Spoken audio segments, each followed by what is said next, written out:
Good morning student. आज हम हमारा संविधान के अंदर शक्तियों का जो विभाजन है उसके बारे में चर्चा करते हैं।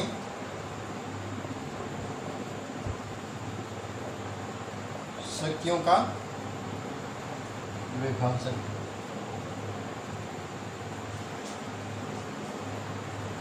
कल हमने भारत के जो संघीय व्यवस्था है उसके बारे में हमने चर्चा की थी।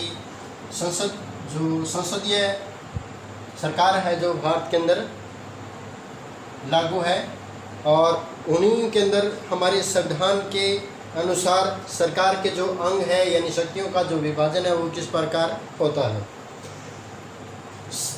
शक्तियों हमारे संविधान ने सरकार को 3 अंगों में बांटा है। 3 अंग है प्रमुख तौर से। पहला है विधायिका यानी संसद, दूसरा है कार्यपालिका और तीसरा है न्यायपालिका।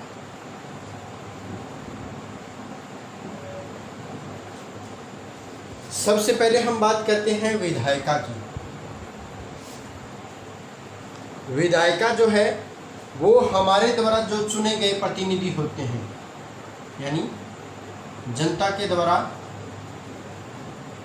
द्वारा चुने प्रतिनिधि।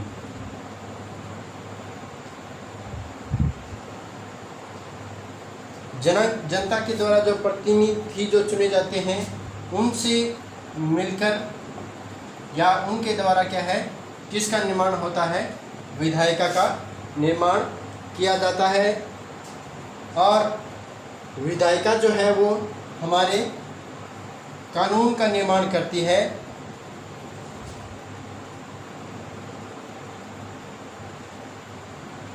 कानून बनाने का जो काम है वो कौन करती है, वो किसके द्वारा होता है, वो होता है विधायिका यानी संसद के द्वारा। अब दूसरा है कार्यपालिका।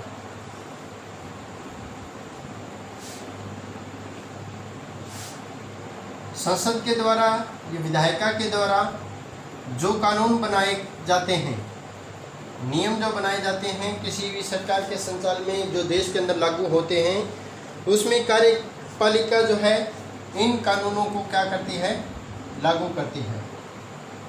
कानूनों को लागू किसके द्वारा किया जाता है, कार्यपालिका के द्वारा किया जाता है। कार्यपालिका जो है हमारे प्रतिनिधियों का एक छोटा सा जो है समूह होता है। कार्यपालिका क्या है, प्रतिनिधियों का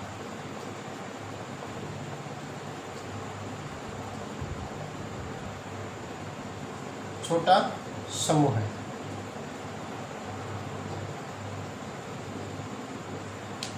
प्रतिनिधियों का जो छोटा समूह है उसे कार्यपालिका कहते हैं, जो कानूनों को लागू करती है, जो न्यायपालिका के द्वारा बनाए जाते हैं। अब न्यायपालिका जो होती है,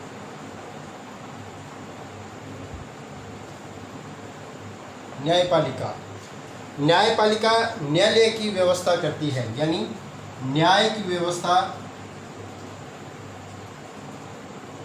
न्याय व्यवस्था का जो कार्य है वो किसके द्वारा होता है, वो होता है न्यायपालिका के द्वारा। न्यायपालिका कानूनों की जो है व्याख्या करती है। न्यायिक जो व्यवस्था है वो कानूनों की वो कार्य न्यायपालिका के द्वारा होती है। अब संविधान में क्या है, केवल प्रत्येक अंगों की शक्तियों को ही परिभाषित करता है। संविधान जो है वो केवल शक्तियों को ही नहीं बताता बल्कि वह उनकी जो जिम्मेदारियां होती है, जिम्मेदारियों को भी निभाता है या जिम्मेदारियों का निर्धारण भी वो किसके द्वारा होता है, संविधान के द्वारा किया जाता है। क्योंकि किसी भी देश के अंदर कोई भी न्याय व्यवस्था, कानून व्यवस्था जो लागू होती है उसके लिए बहुत से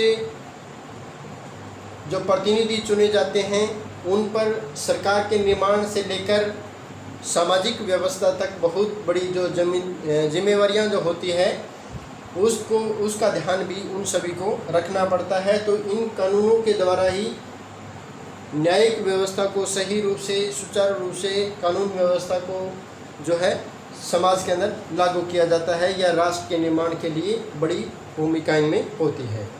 अब सरकार का प्रत्येक अंग दूसरे पर एक अंकुश का काम करता है, यानी एक कानून बनाता है, दूसरा इसको लागू करता है, तीसरा इसको न्यायिक व्यवस्था का प्रावधान करता है। तो ये एक दूसरे से जुड़े होते हैं और एक दूसरे की शक्तियों का दुरुपयोग न करने के लिए क्या है, इन पर अंकुश लगाया जाता है।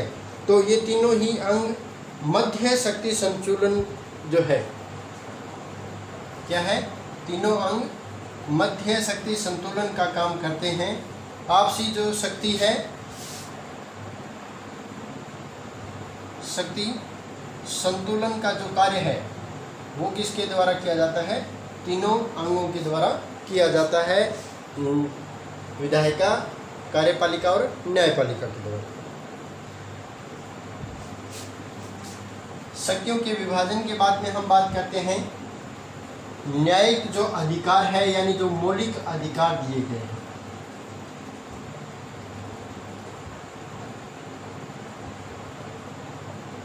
मौलिक अधिकार, हमारा जो संविधान है वो भारत के सभी नागरिकों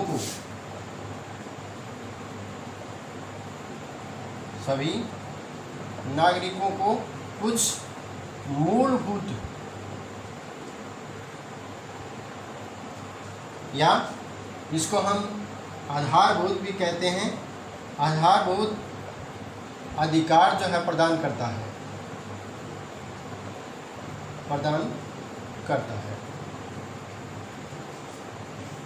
और इन आधारभूत अधिकारों की जो है हमारा संविधान प्रत्येक नागरिक को गारंटी देता है, जिसे हम मौलिक अधिकार कहते हैं। यानी जो मूलभूत आधारों की जो गारंटी है, जो अधिकार दिए जाते हैं, उन्हें ही मौलिक अधिकारों की संज्ञा दी गई है।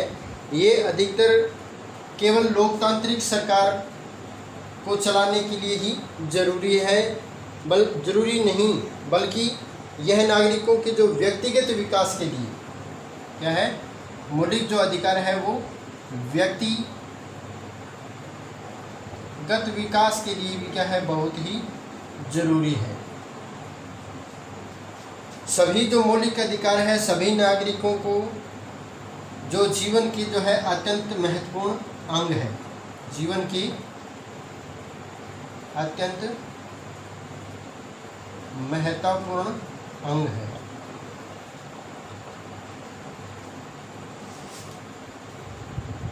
इन्हें मौलिक अधिकार जो है कहा गया है, और सभी अधिकार नागरिकों को सरकार की जो सीमित और स्वैच्छिक शक्तियों के उपयोग होने वाली हानियों से सुरक्षा के लिए उनको प्रदान किए गए हैं। तो हमारा संविधान ऐसे ही कुछ अधिकारों की जो है व्याख्या करता है। इन अधिकारों में मूल रूप से जो अधिकार दिए गए हैं वो है 6 अधिकार, 6 मौलिक अधिकार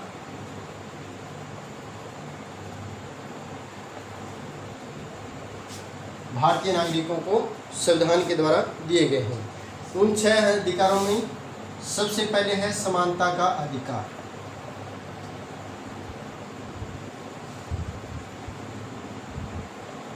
दूसरा है स्वतंत्रता का अधिकार।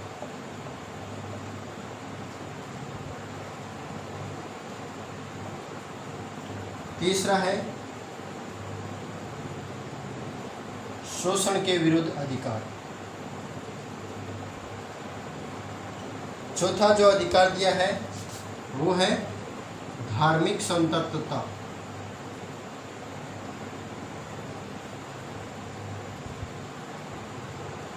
धार्मिक स्वतंत्रता का अधिकार। पांचवा है सांस्कृतिक और शैक्षणिक अधिकार।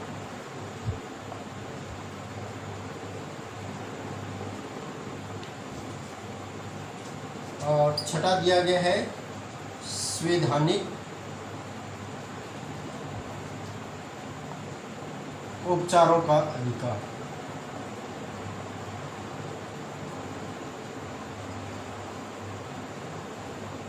तो ये मूलतः जो मौलिक रूप से 6 जो मौलिक अधिकार जो है भारतीय नागरिकों को संविधान के द्वारा प्रदान किए गए हैं।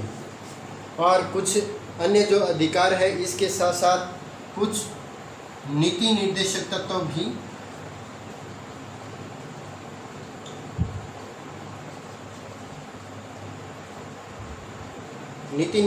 तत्व भी क्या है संविधान के द्वारा लागू किए गए हैं, जो भारतीय संविधान के लोगों की जो है स्थिति को सुधारने के लिए बनाए गए हैं।